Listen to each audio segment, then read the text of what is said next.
Morning in New York. Raindrops fell softly, tracing silver lines down the gleaming streets lit by golden reflections of traffic lights. A black luxury car pulled up before a towering glass building with bright letters shining through the drizzle. Grant Capital. The door opened and Amelia Grant stepped out. 32 years old, the woman the press called the Queen of Wall Street. Her brown hair was pinned in a neat high bun, her black fitted dress cut with precision, and each click of her heels on the wet pavement echoed like the city's heartbeat. She didn't look around. To Amelia, the world had only two kinds of people, those who control and those who are controlled. And she had always made sure to be the first kind. Near the building's entrance, an old man sat hunched under the awning, wrapped in a rain-soaked coat, his silver hair plastered to his forehead. His trembling hands held a half-filled plastic cup. He looked up, his voice raspy. "Miss, could you spare something to eat?" Amelia paused mid-step. Her eyes dropped. Calm, detached. A second of silence passed before the corner of her lips curved into a faint, icy smirk. "In this city, everyone gets a chance. If you're still sitting here, it's because you chose to." Her words were cold, metallic. She turned away, her heels striking through a puddle, splashing cold water across the man's fragile hands. He didn't curse or call out, only watched her fading silhouette disappear into the misting rain. His gaze carried no hatred, no bitterness, only a strange, quiet sorrow. In the mirrored elevator, Amelia's reflection looked flawless, beautiful but distant. She straightened her collar, drew a steady breath, and whispered to herself, "No one can ever see you weak." The elevator chimed. The doors slid open. Rows of employees instantly rose and bowed their heads. She walked into the conference room like a gust of cold wind. Stacks of financial reports and investment contracts covered the table. Her assistant began to speak, but she cut him off mid-sentence. "I don't want excuses. I want results. Anyone who fails to meet the target is out tomorrow." Silence. Her gaze swept across the room. Sharp, surgical. No one dared to breathe too loudly. Amelia Grant, the woman who could shake entire markets with a single decision, stood there, powerful, flawless, and utterly alone. Night fell. On the 39th floor, only one light remained, the soft white glow reflecting against the glass walls overlooking the city, drowned in rain. Amelia sat at her desk, staring at a framed photograph, herself and her late father, the founder of Grant Capital. He had died when she was 26, leaving her the empire. And his final words, "Don't let emotions make you weak."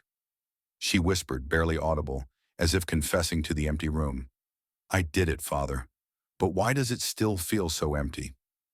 The rain grew heavier, drumming against the glass. Her reflection, a lone woman amidst steel and glass, seemed both triumphant and trapped.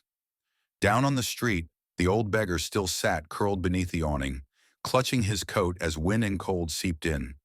Only a few meters separated them, one enclosed in glass and power, the other exposed to the storm. Two worlds. One had everything, the other, nothing. The next morning, Amelia entered her office to find her assistant trembling, holding a newspaper. Across the front page, a headline screamed like a warning. "Anonymous investment fund begins massive sell-off of Grant Capital shares." Amelia frowned, her sharp eyes flickering with defiance. Crisis was nothing new. She thrived on it. Within seconds, her mind had already mapped out 10 counter-strategies. What she didn't know was that this tiny line of print was the first crack in her empire, the first drop in the storm that would drown her world. And that's how every tragedy begins. Not with thunder, but with a single raindrop on what seemed like an ordinary morning. 3 weeks after the headline broke, the sky above New York seemed heavier than usual. Inside the boardroom of Grant Capital, the air was thick, as if time itself was being strangled. Red numbers bled across the digital screens. Stocks plummeted. The investment fund had officially announced its withdrawal. Amelia stood in the center of the room, clutching the financial report so tightly the paper crumpled in her hands. A voice from the board echoed, calm, cold, deliberate. "We need someone who can manage risk better. The board has voted. You are hereby removed from your position, effective immediately." The words pierced through the silence like a bullet. Amelia didn't flinch. Her lips tightened, her eyes steady. She only asked, her voice level and chillingly composed, "Who's behind this?" No one answered. Only the sound of rain hammered against the glass. Relentless, mocking, like the laughter of fate. And in that moment, Amelia understood. Power had never truly belonged to her. That afternoon, her phone buzzed with notifications. One after another, a cascade of loss. Bank accounts frozen, credit cards canceled, penthouse sealed due to mortgage default, contracts terminated, colleagues silent, friends vanished. The world that once worshipped her now turned its back without hesitation, as if Amelia Grant had never existed. She walked out of Grant Capital under the pounding rain, clutching a small suitcase. No car, no driver, no assistant. Just herself, alone on a flooded avenue. She let out a bitter laugh that caught in her throat. One by one, when I stood at the top, they bowed. Now all I see are their backs walking away. She walked 3 long city blocks. Her heels broke. Her coat was soaked through. Mascara streaked down a face once flawless and untouchable. For the first time in years, Amelia Grant was not a CEO, just a woman lost in the rain. By nightfall, she found shelter at an abandoned bus stop. The wooden bench was cold. Her hands trembled as she hugged her suitcase. Rainwater dripped through the roof, pooling on her palms. Her stomach ached from hunger. Her head throbbed, and only one voice echoed in her mind. Her father's. "Don't let emotions make you weak." She let out a shaky laugh. The laugh of someone who just lost a game she built herself. She scrolled through her phone, looking for someone to call. A friend, a partner. Someone who once said, "I'll always be there for you." But the contact list was empty. No one picked up. No one was left. The wind picked up. Her thin coat was no match for the cold. Through the weak yellow streetlight, she noticed a figure sitting not far away. Thin, frail, clutching a paper bag. He turned and she froze. It was him, the old man she had once dismissed without a glance. Lucas approached slowly, holding out a paper cup still half filled with warm coffee. "You look like you need this more than I do." Amelia drew back, her voice sharp, trembling. "I don't need charity." Lucas smiled faintly, a tired, gentle smile. His voice was rough but soft as wind. "This isn't charity, it's sharing. When someone falls, sometimes all they need is a hand that doesn't ask why." She stared at him, lips parted, no words coming. For the first time in years, Amelia Grant, the woman who always had an answer, was speechless. Outside, the rain kept falling, but somehow it didn't feel as cold anymore. 2 people, one who had everything and one who had nothing, sat together in silence. That night, she fell asleep on the bench. Lucas quietly pulled his torn blanket over her shoulders.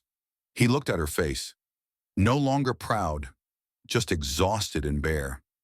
In the dim glow of the streetlight, his eyes softened, with pity, with sorrow, and something that looked almost like understanding. And so, the world had turned upside down. The one who once stood above all now sat in the shadows. The one once despised became the only hand that reached out. The rain continued to fall, but this time, it didn't wash away her wounds. It was cleansing something deeper, the remnants of pride she once mistook for strength. The next morning, Amelia woke beneath a faint shaft of light filtering through the torn metal roof.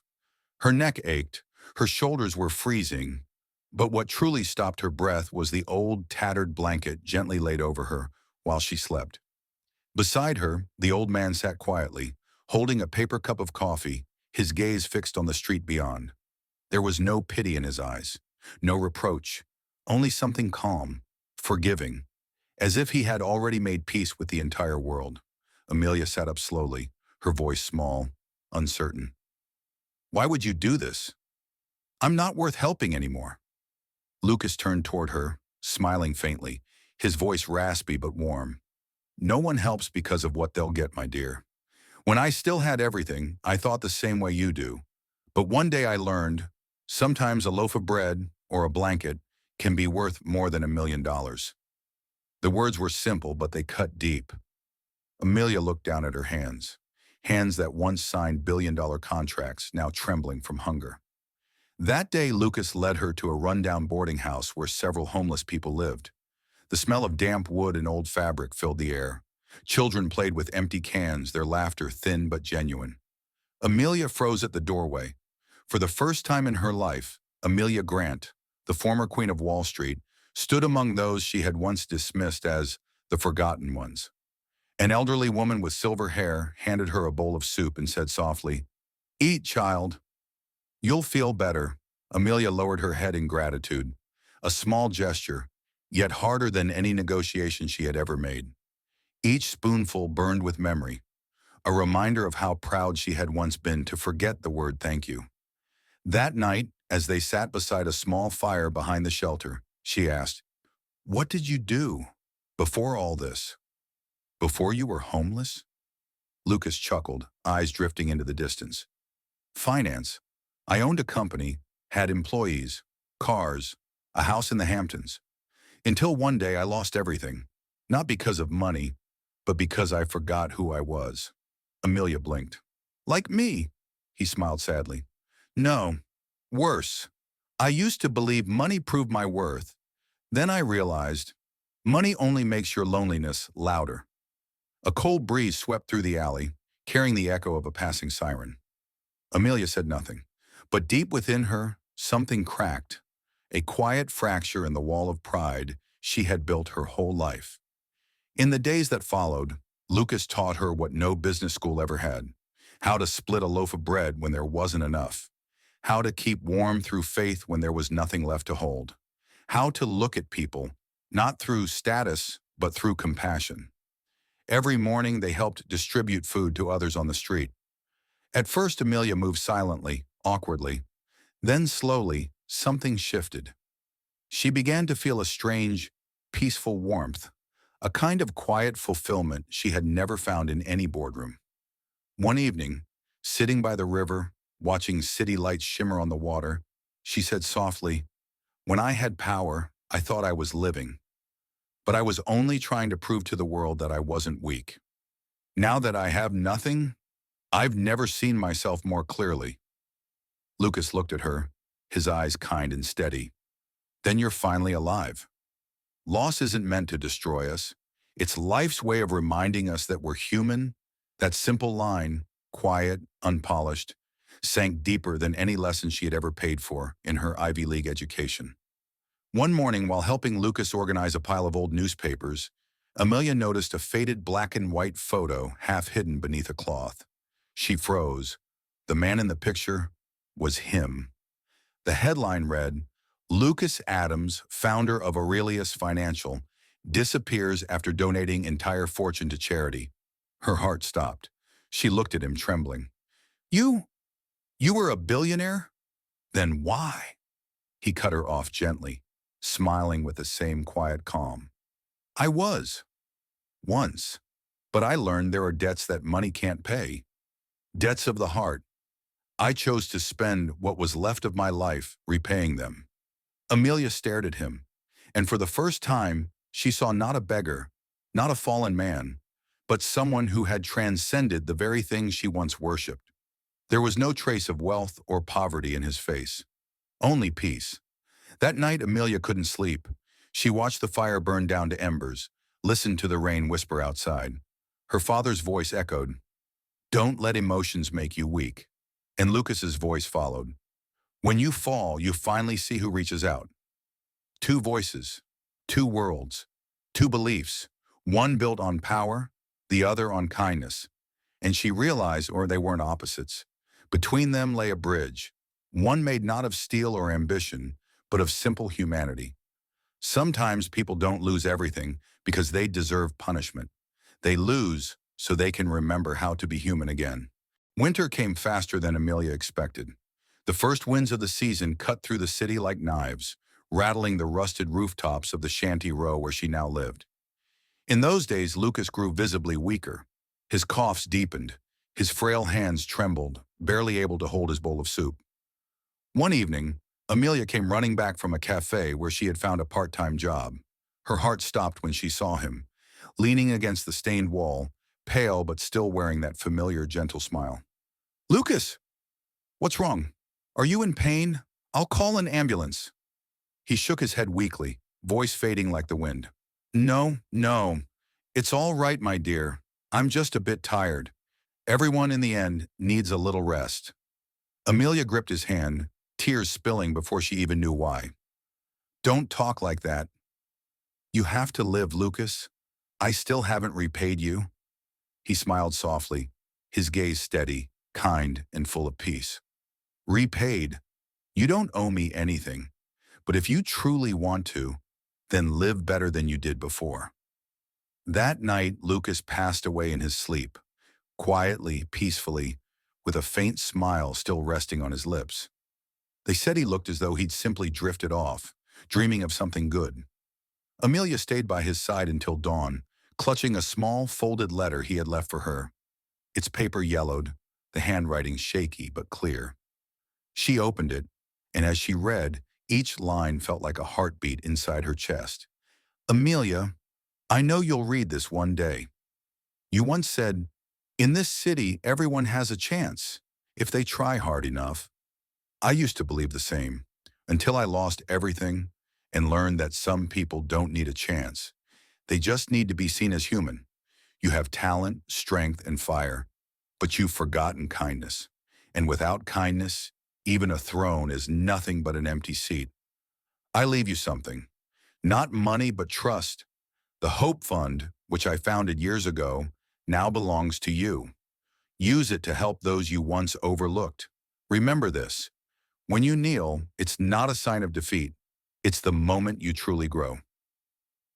Lucas Adams. Amelia broke down. For the first time in her life, she cried.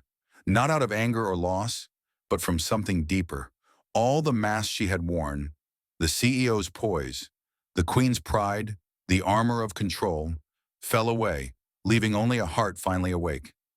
She pressed the letter to her chest and whispered through her tears, "I'm sorry, Lucas. I lived wrong for so long." Weeks later, Amelia went to the bank listed in the letter. When the manager opened the file, she stood frozen. Lucas had left his remaining fortune, more than $3 million, to the Hope Fund, naming Amelia Grant as its sole inheritor. The banker spoke softly. "He said you'd know what to do with it." By the next spring, in the heart of the city, a small building opened its doors. Above it hung a sign that read, "The Lucas Foundation." Because kindness is never poor. Amelia stood on the modest stage that day. No designer dress, no flashing cameras, no entourage. Just a white blouse, simple hair, and eyes clearer than they had ever been. Before her sat hundreds of people, the homeless, the forgotten, the ones who now had food and shelter because of that fund. She took a deep breath, then spoke. "I used to believe that being rich meant having the most money, but now I know. True wealth is being able to share, even when you have only half a loaf left. I want to thank someone, a man who taught me that no one is worthless, only unseen." The hall fell silent. Then applause erupted, wave after wave, rising like the tide in the spring wind. Amelia looked up through the glass ceiling, sunlight breaking through the clouds. For a moment she could almost see Lucas there, smiling down. She whispered to herself alone, "You were right, Lucas. Only when I knelt did I finally learn to stand tall." And that was the price of pride. A woman who once had everything had to lose it all, to find the one thing money could never buy, her humanity. 3 years later, New York was no longer the cold, merciless city it had once been when Amelia fell from grace. With the growth of the Lucas Foundation, she had opened dozens of shelters, skill centers, and reintegration programs for those who had once been invisible to the world. No one called her Amelia Grant, the ruthless CEO, anymore. They now call her something far simpler and far greater, the woman of compassion. That morning, the city was bathed in sunlight. Amelia stepped out of the foundation building, her white blouse fluttering in the breeze. In the courtyard, homeless children played, laughing as they chased one another, holding the warm loaves of bread she had just handed out. She smiled, a calm, genuine smile. No trace of pride, no mask of power, only peace. Across the street, a sleek black car came to a halt. From it stepped Eleanor Blake, the former chairwoman of Grant Capital, the same woman who had once raised her hand to vote Amelia out.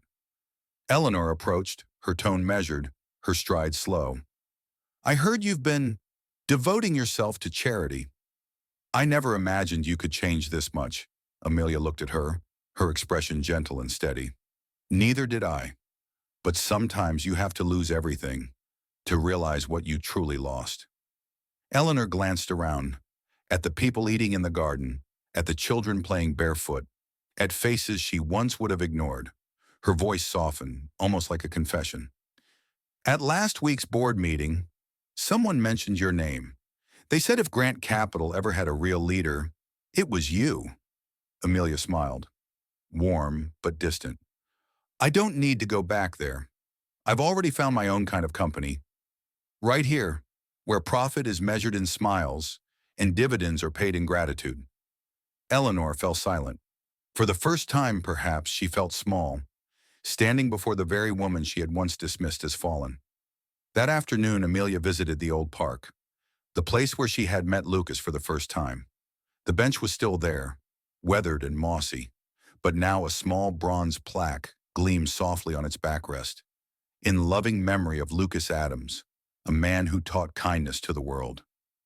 She sat down, placing a bouquet of sunflowers on the bench, his favorite, the flower of hope. The petals trembled gently in the breeze. "Lucas," she whispered, as if he were right beside her. "I did it. I'm not afraid of losing anymore, because now I know how to give." Sunlight streamed through the leaves, touching her face. A single tear fell, not from pain, but from warmth. That evening, Amelia returned to her office at the foundation. On the wall hung Lucas's portrait, kind eyes, soft smile, and beneath it, the words she had chosen as her life's creed. "Kindness is the only currency that never loses value." Before her lay stacks of applications, from the homeless, single mothers, and young men cast aside by society. She picked up her pen and began signing each one, line by line, as if rewriting the contracts of her life. But this time, not for profit, for redemption. Late at night, the city slept. Amelia stepped out onto the balcony, gazing down at the quiet streets below. The lights shimmered faintly. The sound of a distant siren echoed through the drizzle. She closed her eyes and smiled. She had come full circle, through pride, through loss, through the long, humbling arc of consequence, and had found peace. Because once she had looked down on a poor man, and it was that very man who taught her how to be the richest soul alive.